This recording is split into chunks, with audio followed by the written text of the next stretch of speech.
श्री सीतारामचंद्राभ्यां नमः।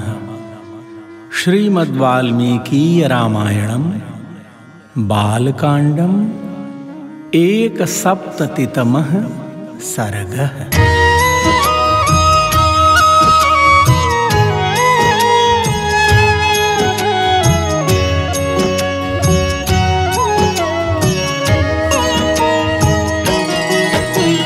एवं ब्रुवाणं जनकः प्रत्युवाच कृताञ्जलिः।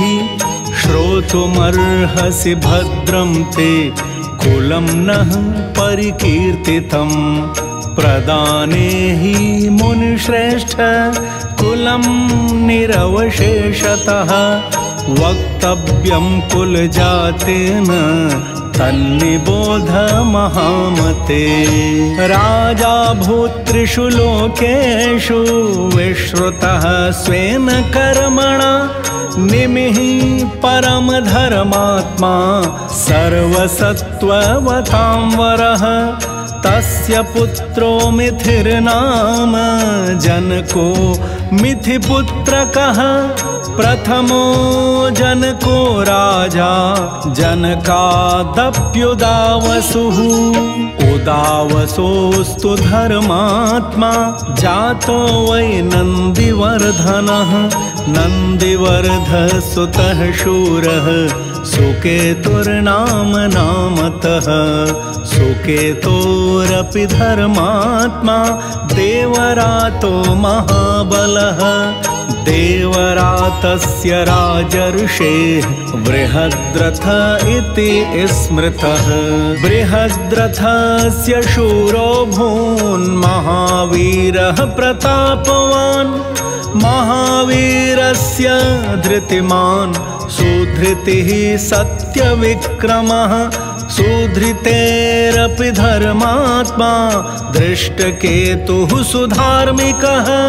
धृष्टकेतोश्च राजर्षेः हर्यश्व इति विश्रुतः।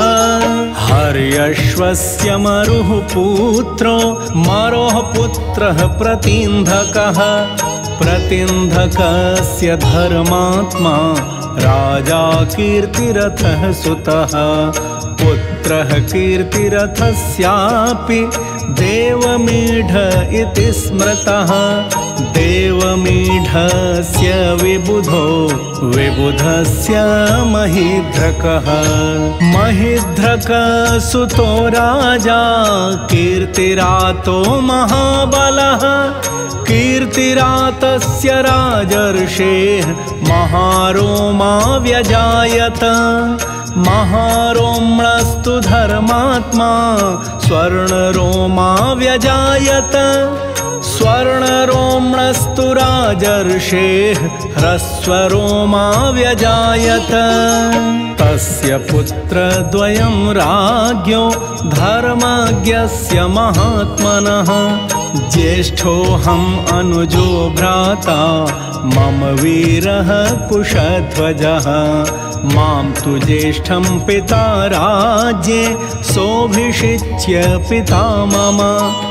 कुशध्वजं समावेश्य भारं मयि वनं गतः। वृद्धे पितरि स्वर्याते धर्मेण धुरमावहम्। भ्रातरं देवसङ्काशं स्नेहात् पश्यन् कुशध्वजं। कस्यचित् त्वथ कालस्य साङ्काश्यादागतः पुरात्। सुधन्वा वीर्यवान् राजा मिथिलाम् अवरोधकः।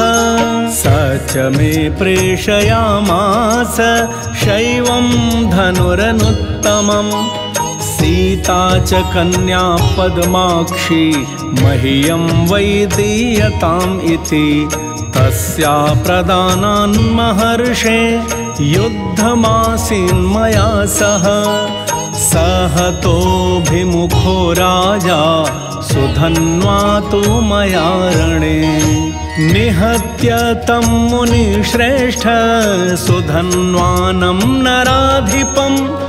साङ्काश्ये भ्रातरं शूरम् अभ्यषिञ्चं कुशध्वजम् कनीयानेश मे भ्राता अहं ज्येष्ठो महामुने ददामि परमप्रीतो वध्वौ ते मुनिपुङ्गव सीतां रामाय भद्रं ते उर्मिलां लक्ष्मणाय वै वीर्यशुल्कां मम सुतां सीतां सुरसुतोपमां द्वितीयाम् उर्मिलां चैव त्रिर्वदामि न संशयः ददामि परमप्रीतो वध्वौ ते मुनिपुङ्गव रामलक्ष्मणयो राजन् गोदानं कारयस्वः पितृकार्यं च भद्रं ते ततो वैवाहिकं कुरु मघाह्यज्ञ महाबाहो तृतीय दिवसे प्रभो फल्गुन्याम् उत्तरे राजन्स् तस्मिन् वैवाहिकं कुरु रामलक्ष्मणयोरर्थे दानं कार्यं सुखोदयम्।